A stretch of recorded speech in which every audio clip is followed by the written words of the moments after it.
Day 7 conditions have moderated for the fleet, respite time for just about everyone, eat, sleep and repair. But Francois Gabart is on target to smash the race record due in Guadeloupe at the end of Sunday afternoon, but still pressed hard by the omnipresent Francis Joyon. I think we're getting closer to Guadeloupe, maybe just 1 or 2 days to sail. We need to be careful. Try to push the boat as much as possible, but we're just trying to find a good balance between pushing the boat and not taking selection.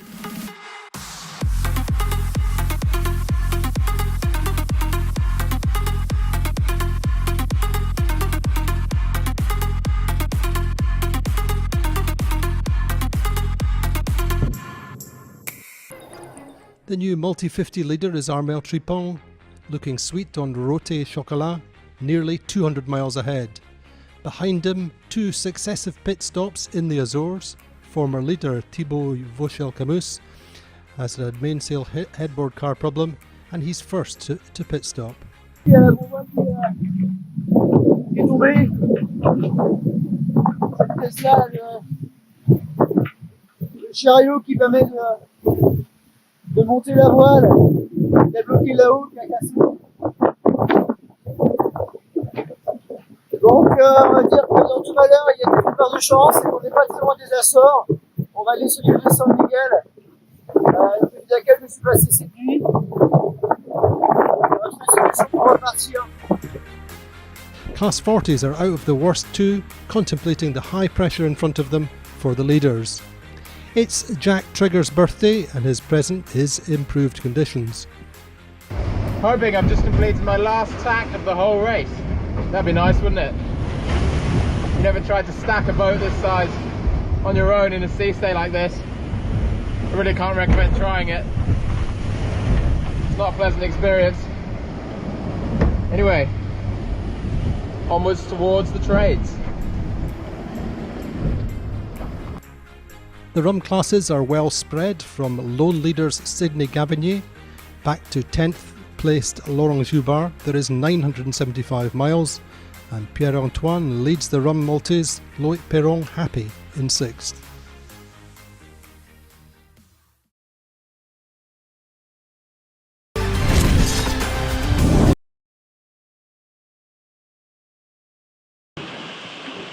Hello, well it's very light, as predicted. But I do think I'm going to escape the high pressure, although I will lose miles and probably, almost certainly, I'm going to lose the lead. But that was to be expected. If it hadn't been for my lazy jack issue, perhaps I wouldn't have. But c'est la vie, as they say in France.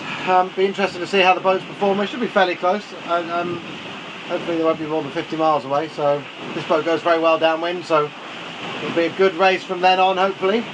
I just spent the last few hours tidying up the mess, trying to do some jobs and get the boat ship shape. Now I'm going to get some sleep. I'll be driving around 7 o'clock GMT and then heading to the south and into more breeze.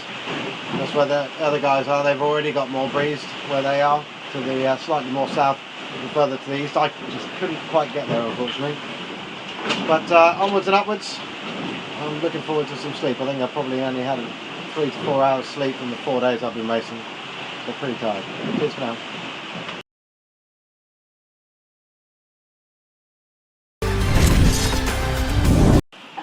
It's very light.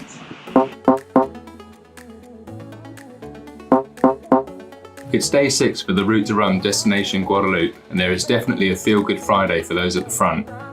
The weather that has plagued the race for the last few days is finally letting up, giving skippers a chance to take stock, with Boris Herman of the Amoka series even breaking out the cheese and beer. And skippers from the other fleets finally peeling off the full wet weather gear. It's warming up because we're on the road south. That's a really good thing.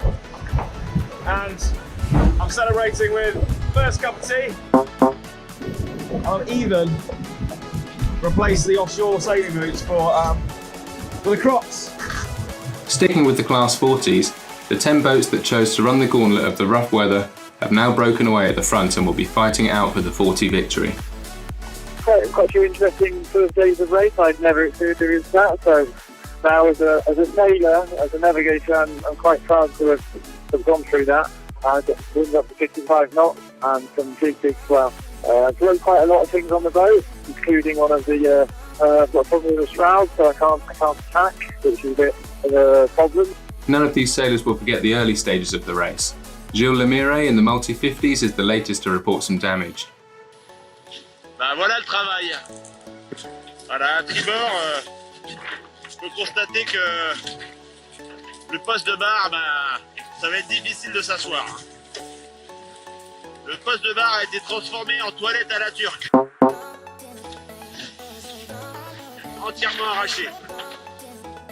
As far as those still sheltering in French and Spanish ports are concerned, this break in the weather means the race for those 30 or so boats is now back on, and many are expected to set sail Sunday, if not sooner.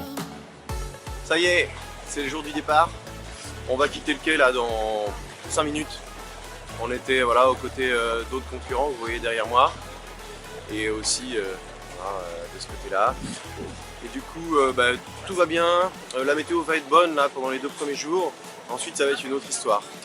With the next system of weather coming through the Bay of Biscay today and tomorrow, it's still a battle for the sailors in the Rhum classes.